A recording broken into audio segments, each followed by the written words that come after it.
Someone ran into this gate a while ago, and at the time we heated it up with a torch, bent it back into place so that it would function, but this lower pipe, this brace cracked when they hit it, and we torch welded this piece of angle iron on it just to get running again. But today I'm gonna weld a strap around the crack and cut off the angle iron, paint it up, make it look all right, and make it strong again.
It wasn't welding very well, and I thought it was just because of all this wind blowing my shielding gas away.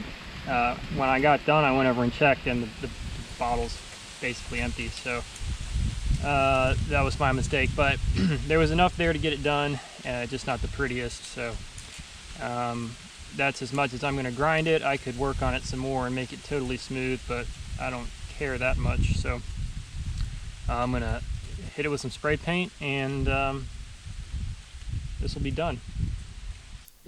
At the beginning of the video I said I would weld a strap around it, and my original plan was to use a piece of flat bar and bend it around the tube.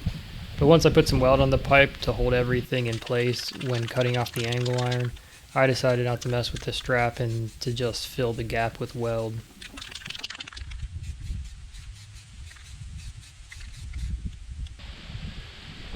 Here's the final result.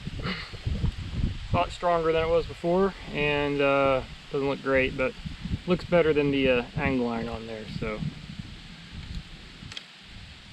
calling it good.